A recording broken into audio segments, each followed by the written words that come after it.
दोस्तों, कैसे हैं आप लोग? आई होप सब ठीक होगा। लेकिन जब से मैंने अल्फा देखी है मैं बिल्कुल ठीक नहीं हूँ। 3 जुलाई को 3 घंटे के आसपास रिलीज हुआ ये टॉर्चर मेरी समझ से बाहर हो चुका है। पहले मुझे लगा ये कैप्टन अमेरिका की पैरोडी है, फिर लगा नहीं, YRF वालों ने हम हिंदुस्तानियों को अपनी एक पर्सनल ब्लैक वीडियो दी है। क्या कह रहे हो?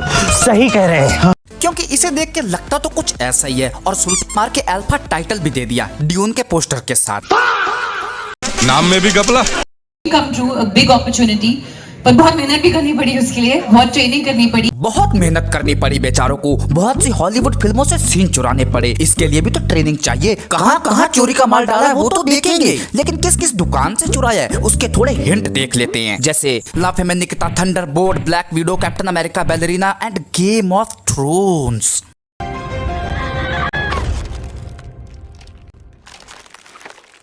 गपला करने में तो इन लोगों ने वर्ल्ड कप जीता है सर। और इस टट्टी पर अगर मैं अच्छे से रिसर्च कर लेता तो 10 मूवी और मिल जाती जहां से ये कॉपी की गई है। इस सब के बावजूद मेकर्स जनता को ये नहीं समझा पा रहे कि भैया मूवी अच्छी बनाई है। क्या बात करता है? अल्फा फीमेल देखने के बाद ऑडियंस 2 ग्रुप में पट चुकी है। पहले ग्रुप का कहना है मूवी तो अच्छी थी लेकिन ये दूध में नमक थी, और दूसरे ग्रुप का कहना है बनने चली थी धुरंधर और सारी हीरोगिरी घुस गई गांड के अंदर। इतनी हाइप के बाद भी मूवी फ्लॉप गई। बेड़ा गर्क। और इतनी बसर देखने के बाद हमारे पड़ोस का पिल्लू समझ नहीं पा रहा कि गालियां आखिर आलिया को मिल रही हैं या मूवी को। और अगर तुम्हें नहीं पता तो मैं बताता हूँ। तो सबसे पहले बात करते हैं स्टोरी की। सिग्मा मेल रणवीर सिंह के बाद अल्फा फीमेल आलिया हमें क्या दिखाना चाहती है?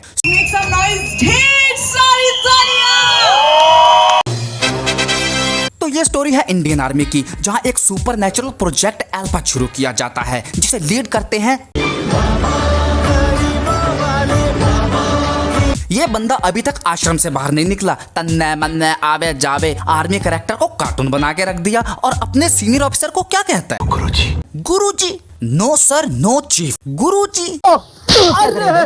प्रोजेक्ट अल्फा का पर्पस होता है जवानों को सुपर सोल्जर बनाना, कैप्टन अमेरिका की तरह। लेकिन सीरम में हो जाती है कुछ गड़बड़ और प्रोजेक्ट अल्फा बैन कर दिया जाता है। इधर अनिल कपूर की वाइफ प्रेग्नेंट होती है, जिसके पास एक चॉइस होती है, या तो अपनी जान बचा लो या बच्चे की। अब मूवी चूती है तो डिसीजन से हम क्या एक्सपेक्ट कर सकते हैं? वाइफ कहती है इस गांडू को नई बीवी तो मिली जाएगी, लेकिन जो अभी पैदा भी नहीं हुआ वो बच्चा कहाँ मिलेगा? इसलिए बच्चा फर्स्ट।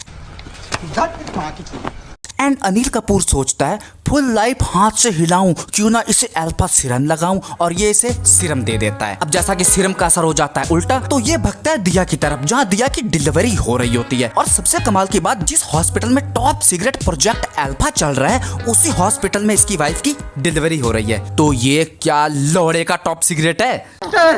तो दिया का दिया बुझ जाता है और पैदा की एक लड़की। मगर सीरम था सरकारी माल तो लड़की भी सरकारी गल्ले का माल घोषित कर दी जाती है। बट अनिल कपूर गन तान देता है, लेकिन गरीबों वाले बाबा इसकी बेटी को चालाकी से मरी हुई बता के पल्ला झाड़ देते हैं। मगर दिया ने एक नहीं डबल धमाल पैदा किया था, आलिया और शर्वरी।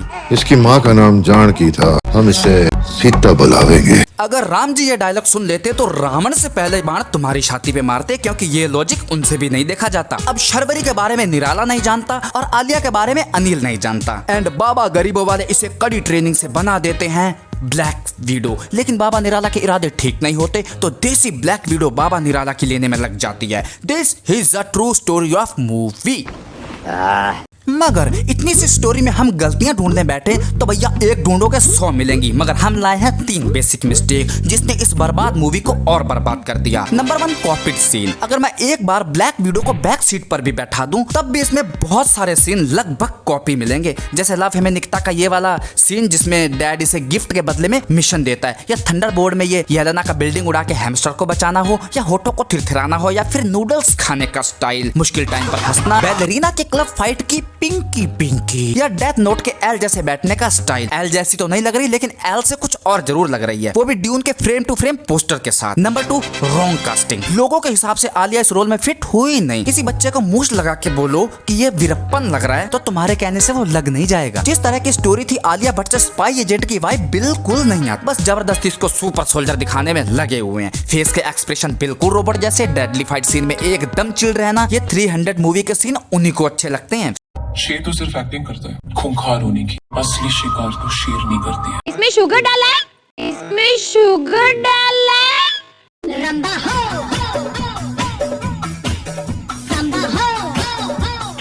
अबे गधे हैं क्या हम? स्टोरी में फैमिली बॉन्डिंग आ गई, हॉट शॉट आ गया जिनकी जरूरत बिल्कुल नहीं थी, एडवेंचर आ गया, उसमें दोनों बहनों की दोस्ती हो गई, ऋतिक का कैमियो भी हो गया, बहन को गोली पड़ गई और आलिया ने अकेले ही मिशन कंटिन्यू कर दिया। और जब तुम मूवी देखने बैठते हो तो मूवी में जितने भी सस्पेंस थे उनका अंदाजा पहले से लग जाता है कि ये लोग कहां कहां और कैसे कैसे हगेंगे। अगर देखिए तो सच बताना कोई ऐसा एक्साइटेड सीन मिला जिसमें लगा हो कि अब आगे क्या होगा? ना, नेवर नेवर नेवर। इसमें ना तो आलिया का कोई स्ट्रगल दिखाया, ना कोई खास ट्रेनिंग दिखाई, बस पैदा हुई, पहले दिन आंखों पे मस्त पट्टी बांध के निशाने लगा दिए, दूसरे दिन में कराटे सीख लिया और तीसरे दिन गरीबों वाले बाबा की दुश्मन बन गई और ये अपने ग्रुप वालों को मारने लग गई। Number 3, thriller action.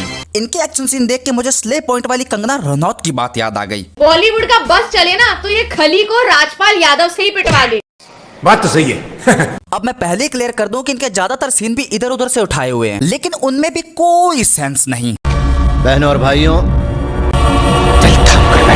ये अकेली बिल्डिंग में घुसती है, बिना सिर पैर के एक्शन के बाद ये चारों ओर से घेर ली जाती है और 50 लोग इस पर गन पॉइंट करके खड़े होते हैं, लेकिन इसका एक्शन कंटिन्यू रहता है। बट किसी भड़वे से एक गोली नहीं चली और ये सबको मार के बिल्डिंग उड़ा के वहां से भाग जाती है। We had a very specific vision for the film कि कुछ नया देना है ऑडियंस को, लोगों को कुछ एक नया एक्सपीरियंस देना है। बिल्कुल नया एक्सपीरियंस था क्योंकि हम तो चूतिए हैं, ऐसा कुछ देखा थोड़ी है। एक मूवी देखी थी लाइफ में, मदर इंडिया, उसके बाद ये तो बिल्कुल नया एक्सपीरियंस था। और सबसे नई चीज तो ये दो बहनों की फाइट थी। अगर तुम्हें नहीं पता तो लोगों ने ये चीज 2021 में देख ली थी। एक सीन में आलिया का पैर लैंड माइन पर आ जाता है, लेकिन ये अपने सुपर ब्रेन का यूज करके बच जाती है। बॉलीवुड की खच्चर सेना से एक रिक्वेस्ट है, कॉन्सेप्ट को थोड़ा बदलो। लैंड माइन दबने पर ही फट जाती है। दुनिया 2026 में जी रही है, तुम लोग 90s से कब निकलोगे? ऋतिक रोशन को मॉक बना के बैठा दिया। चलो ये देख के भी बहुत खुशी हुई ऋतिक को इस अवतार में देख के, लेकिन ये खुशी भी पूरे 5 मिनट की थी क्योंकि उसके बाद तो बंदा अपनी औकात पे आ जाता है। थारा मूड खराब कर दिया। शर्वरी की ज्यादा बात मैंने इसलिए नहीं की क्योंकि वो अपने रोल में ठीक ठीक ही लगी। सलाम अलैकुम। मूवी सिर्फ 4 लोगों के कंधों पे टिकी थी। पीड़ करने वाले बहुत लोग थे, लेकिन फोकस इन चारों पर ही था। 5% अनिल कपूर, 10% शर्वरी, 15% बॉबी देओल और बाकी का 70% फोकस कहाँ गया? इसमें शुगर डाला।